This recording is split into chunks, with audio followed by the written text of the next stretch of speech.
السلام علیکم ورحمۃ اللہ وبرکاتہ۔ الحمد للہ رب العالمین والصلاة والسلام علی اشرف الانبیاء والمرسلین نبینا محمد وعلی آلہ وصحبہ اجمعین، اما بعد فاعوذ باللہ من الشیطان الرجیم وفی ذلک فلیتنافس المتنافسون۔ میرے دینی اور اسلامی ساتھیوں،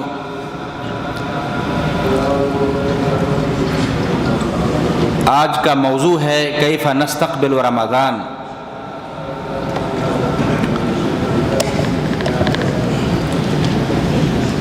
کہ ہم ماہ رمضان کا استقبال کیسے کریں، ماہ رمضان کی استعداد اور تیاری ہم کس انداز میں کریں، اس تعلق سے کچھ باتیں انشاءاللہ کی جائیں گی۔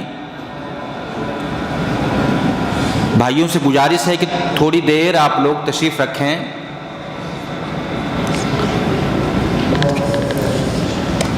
میرے بھائی،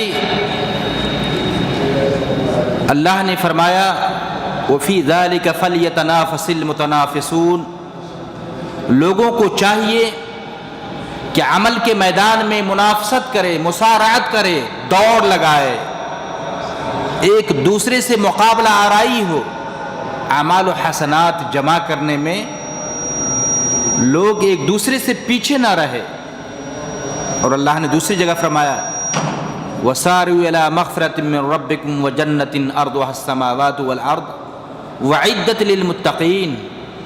اللہ نے فرمایا کہ تم اپنے رب کی طرف، اپنے رب سے بخشش چاہنے کے لیے وَسَارِعُوا إِلَىٰ مَغْفِرَةٍ مِّن رَّبِّكُمْ، کہ اللہ تمہارے گناہوں کو کیسے بخشے گا، مغفرت فرمائے گا، اس تعلق سے تم دوڑ لگاؤ، آگے بڑھو، اپنے رب کی بخشش کی طرف تیزی سے بڑھو اور اس جنت کو حاصل کرنے کے لیے رفتار کو بڑھا دو، جس جنت کی لمبائی چوڑائی زمین و آسمان کے برابر ہے، جس جنت کو اللہ تعالیٰ نے متقیوں کے لیے تیار کیا ہے۔ میرے بھائی، حصول جنت والا مہینہ آ رہا ہے، ماہ رمضان۔ ماہ رمضان کی تیاری ہم ابھی سے کریں، اور کس طریقے سے تیاری ہونی چاہیے، چند طریقے میں آپ کے سامنے رکھنا چاہتا ہوں۔ سب سے پہلی بات، پہلا طریقہ یہ ہے کہ ہم اللہ تبارک و تعالیٰ سے، رب ذوالجلال سے دعا کریں، اللہ سے دعا کریں کہ رب ذوالجلال ہمیں صحت و عافیت کے ساتھ ماہ رمضان تک پہنچا دے، ہماری حیات کو لمبی کر دے، تاکہ ماہ رمضان کو فیوز و برکات سے کما حق و فائدہ حاصل کر سکوں۔ آپ اللہ سے، رب کے حضور دعا کریں، اس لیے کہ ہمارے بہت سارے بھائی جو سال گزشتہ ماہ رمضان میں ہمارے بیچ تھے، آج وہ اللہ کو پیارے ہو چکے ہیں۔ وَمَا تَدْرِي نَفْسٌ بِأَيِّ أَرْضٍ تَمُوتُ، ہم میں سے کسی کو پتہ نہیں کہ موت کب آ جائے۔ اور بہت سارے بھائی بستر مرض پر پڑے ہوئے ہیں، اس قابل نہیں ہے کہ وہ روزہ رکھ سکے اور ماہ رمضان کو فیوز و برکات سے فائدہ اٹھا سکے۔ میرے بھائی، لہذا آپ دعا کریں اللہ تعالیٰ سے کہ اللہ صحت و عافیت کے ساتھ تو ہمیں ماہ رمضان میں پہنچا دے۔ اور جب آپ ماہ رمضان کو پالیں تو آپ اللہ کی حمد و ثنا بیان کریں، چونکہ آپ نے ایک بڑی نعمت کو پایا ہے۔ علامہ نووی رحمہ اللہ کتاب الاذکار کے اندر بیان کرتے ہیں، لکھتے ہیں کہ جب انسان کسی نعمت کو پائے یا ان سے کوئی مصیبت ٹل جائے تو ان کے لیے مستحب ہے، پسندیدہ ہے کہ وہ اللہ کی حمد و ثنا بیان کرے، رب کے لیے سجدہ شکر ادا کرے۔ میرے بھائی، ماہ رمضان کیا یہ اللہ کی نعمت نہیں ہے؟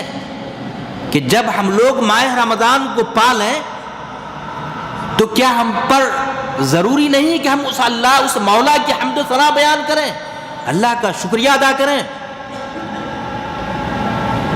جو ماہ رمضان توبہ اور استغفار والا مہینہ ہے، نزول قرآن والا مہینہ ہے، جس مہینے کے اندر اعمال و حسنات کو کئی گنوں کی شکل میں اجر و ثواب سے نوازا جاتا ہے، میرے بھائی ایسے ہی ماہ رمضان کا استقبال کے تعلق سے یہ بات بھی یاد رہے کہ ہم فرحت و خوشی محسوس کریں، ایک دوسروں کو بشارت دیں، الفرح والابتہاج، دل کے اندر کوئی ضیق و تنگی محسوس نہ کریں کہ ایک مہینے کا روزہ آ چکا ہے، کھانا پینا سب کچھ بند ہو چکا دن میں، اور پھر شیطانی خواہشات سے ہم لطف اندوز ہوا کرتے تھے، اس سب پر بندش آ گئی ہے۔ تو اس طرح کی تنگی آپ محسوس نہ کریں، آپ خوشی محسوس کریں، جیسا کہ اللہ کے رسول صلی اللہ علیہ وسلم ماہ رمضان کے آنے کی بشارت صحابہ کرام کو دیا کرتے تھے اور کہا کرتے تھے۔ سنن نسائی کی حدیث ہے، راوی ابو ہریرہ رضی اللہ تعالیٰ عنہ کہتے ہیں نبی پاک صلی اللہ علیہ وسلم نے ارشاد فرمایا، اتاکم رمضان شہر مبارک، ماہ رمضان آ چکا ہے جو بابرکت والا مہینہ ہے، خیر و برکت سے بھرا ہوا مہینہ ہے۔ فرض اللہ علیکم فیہ صیامہ، جس ماہ رمضان کے روزوں کو اللہ تعالیٰ نے تم پر فرض کیا ہے۔ تفتح فیہ ابواب السماء، جس ماہ رمضان کے اندر آسمان کے سارے دروازوں کو کھول دیا جاتا ہے۔ وتغلق فیہ ابواب الجحیم، جہنم کے سارے دروازوں کو بند کر دیا جاتا ہے، لاک کر دیا جاتا ہے۔ وتغل فیہ مردۃ الشیاطین، سرکش شیاطین کو زنجیروں میں قید کر دیا جاتا ہے۔ آگے اللہ کے نبی نے فرمایا، وَلِلَّهِ فِيهِ لَيْلَةٌ خَيْرٌ مِّنْ أَلْفِ شَهْرٍ، اسی ماہ رمضان کے اندر آنے والے ماہ رمضان میں ایک رات ایسی ہے جس کی ایک رات کی عبادت اللہ کے ہاں 1000 مہینوں کی راتوں سے بہتر و افضل شمار کی جاتی ہے۔ گویا کہ ایک رات کی عبادت عند اللہ مقبول ہوئی، اللہ کی قسم، اللہ کے فرمان کی روشنی میں 83 سال 4 مہینوں کی عبادتوں سے بہتر اور افضل شمار کی جائے گی۔ گویا کہ سالانہ سنوی ہمارے عمر میں اضافہ کیا جا رہا ہے۔ یہ شرف صرف امت محمدیہ کو حاصل ہے کہ آپ ایک رات اللہ کی عبادت کریں، وہ قدر والی رات کہ اللہ نے مکمل ایک سورت نازل فرمایا ہے، سورۃ القدر، جس میں ایک رات کی عظمت کا اظہار کرتے ہوئے اللہ نے فرمایا لیلۃ القدر خیر من الف شہر، ایک رات کی عبادت جو ایک رات 5 طاق راتوں میں پوشیدہ ہے، چھپا ہوا ہے، 21ویں 23ویں 25ویں 27ویں اور 29ویں کی رات، ایک رات کی عبادت 1000 مہینوں کی عبادتوں سے بہتر اور افضل شمار کی جاتی ہے۔ میرے بھائی، اللہ کے نبی صلی اللہ علیہ وسلم نے فرمایا کہ من حرم خیرہ فقد حرم، جو شخص اللہ کی ان نعمتوں سے، اللہ کے عطا کردہ ان خیر و بھلائی سے محروم رہ گیا، ماہ رمضان کو عام مہینوں کی طرح گزار دیا، ماہ رمضان کے ایام اور دنوں کی طرح گزار دیا، ماہ رمضان کی راتوں کے عام راتوں کی طرح گزار دیا، کوئی اہمیت نہیں، کوئی قدر نہیں، ویسے ہی عام مہینوں کی طرح ہم اس مہینے میں ماہ رمضان میں بھی گناہ کرتے رہے، اللہ کی نافرمانی ہم سے سرزد ہوتی رہی، معصیت الہی کا ارتکاب کرتے رہے، توبہ اور استغفار کرنے میں ہم نے بخالت سے کام لی، من حرم خیرہا فقد حرم، تو وہ شخص بہت ساری بھلائیوں سے محروم ہو گیا۔ اس سے بڑا بدنصیب انسان کوئی نہ ہوگا۔ میرے بھائی، پتہ یہ چلا کہ ہم ماہ رمضان کی تیاری اور اس کی استعداد ڈھنگ سے کریں اور ابھی سے پوری پلاننگ کے ساتھ کریں۔ ماہ رمضان کی تیاریوں میں سے کہ یہ بھی ہے العزم والتخطیط، پورے عزم کر لیں، پوری تیاری ہو، پوری پلاننگ کے ساتھ آپ آنے والے ماہ رمضان کی تیاری کریں۔ میرے بھائی، ہمارے بھائی حصول دنیا کے لیے پوری تیاری کرتے ہیں، کاروبار کے لیے پہلے سے پوری پلاننگ ہوتی ہے کہ بھائی آنے والے مہینے میں تجارت بڑا نفع بخش ثابت ٹھہرے گی، فائدہ زیادہ ہوگا۔ ابھی سے وہ اشیاء جو زیادہ بکری ہونے والی ہیں خرید کر رکھ لیتے ہیں۔ آپ دیکھ لیتے ہیں بہت سارے لوگ بہت ساری چیزوں، کھانے پینے کی چیزوں کو اسٹاک اور گوداموں میں محفوظ کر لیتے ہیں، اور پھر ان مہینوں کی انتظار ہوتی ہے جن میں سامانوں کی قیمت بڑھ جاتی ہے، اشیاء خورد و نوش کی قیمتیں بڑھ جاتی ہیں، اور پھر اس طرح اپنے کاروبار کو ترقی دیتے ہیں۔ یہ تیاری پہلے سے ہوتی ہے۔ کیا ہم حصول آخرت کے لیے، جنت پانے کے لیے ابھی سے ہم تیاری نہ کریں؟ جس کی حصول یابی کا سب سے بہترین راستہ اور طریقہ ماہ رمضان کی شکل میں اللہ تعالیٰ نے ہمیں عطا کیا۔ میرے بھائی، ہم ابھی سے ماہ رمضان کو پانے اور ماہ رمضان میں اعمال و حسنات کو جمع کرنے کے لیے ابھی سے اس کی پوری تیاری کریں۔ ایک خطہ بنا لیں کہ ہم کون سا وقت ہوگا کہ جس وقت میں ہم قرآن کی تلاوت کریں گے، یومیہ ڈیلی کا ہم کتنے صفحات قرآن کی تلاوت کریں گے، قرآن پڑھیں گے۔ وہ کون سی گھڑی ہوگی جن میں ہم نوافل ادا کریں گے، وہ کون سا وقت ہوگا جس وقت میں ہم بکثرت اللہ سے توبہ استغفار کریں گے۔ یہ پوری پلاننگ ابھی سے آپ تیار کر لیں۔ آپ ایک جدول اور روٹین بنا لیں اور اسی حساب سے آپ ماہ رمضان کے دنوں اور راتوں کو گزاریں گے انشاءاللہ۔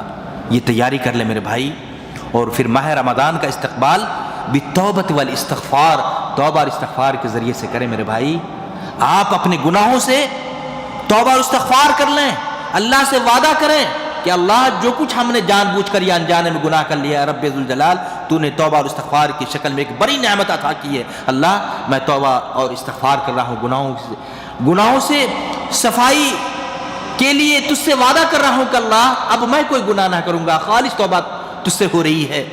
اللہ نے فرمایا وتوبوا الی اللہ جمیعا ایھا المؤمنون لعلکم تفلحون، مومنو توبہ استغفار کرو، اللہ سے اپنے گناہوں کی معافی چاہو، کامیاب ہو جاؤ گے۔ میرے بھائی، ہم توبہ استغفار کریں۔ چند ہفتہ اور عشرہ باقی رہ گیا ہے، ہفتہ 10 دنوں کے بعد ماہ رمضان آ رہا ہے۔ ہم ابھی سے توبہ استغفار کریں، اللہ سے اپنے گناہوں کی معافی چاہیں۔ بڑی نعمت اللہ تعالیٰ نے توبہ استغفار کی شکل میں دی ہے۔ ہم توبہ استغفار کرنے میں بخالت سے کام نہ لیں میرے بھائی۔ اور پھر ماہ رمضان کی تیاری اور اس کی استعداد، علم حاصل کر کے ہم کریں۔ ہم علماء کرام سے ماہ رمضان کے احکام، اور صیام رمضان کے احکام معلومات کریں۔ اگر آپ علم حاصل کر کے اللہ کی عبادت کریں گے تو ان اللہ وہ عبادت مقبول ٹھہرے گی۔ آپ صحیح طریقے سے اللہ کی عبادت کریں گے، سنت نبوی کے مطابق آپ کا عمل ہوگا۔ لہذا آپ روزے کے تعلق سے احکام علماء کرام سے معلوم کریں۔ فاسألوا اہل الذکر ان کنتم لا تعلمون، اللہ نے فرمایا کہ اہل علم سے مسائل دریافت کرو، پوچھا کرو، جس مسئلے کے بارے میں تمہیں معلوم نہ ہو اہل علم سے، علماء کرام سے پوچھا کرو۔ لہذا ہم اس تعلق سے ماہ رمضان کے آنے سے پہلے ہم روزے کے مسائل علماء کرام سے دریافت کریں، پوچھا کریں، اور اس طرح پوری تیاری کے ساتھ ہم ماہ رمضان میں داخل ہوں۔ اللہ سے دعا ہے کہ اللہ تعالی ہم تمام مسلمان بھائیوں کو پوری استعداد اور تیاری کے ساتھ توبہ استغفار کرتے ہوئے ماہ رمضان کا استقبال کرنے کی ہم سب کو توفیق عطا فرمائے۔ آمین۔ وآخر دعوانا الحمدللہ رب العالمین۔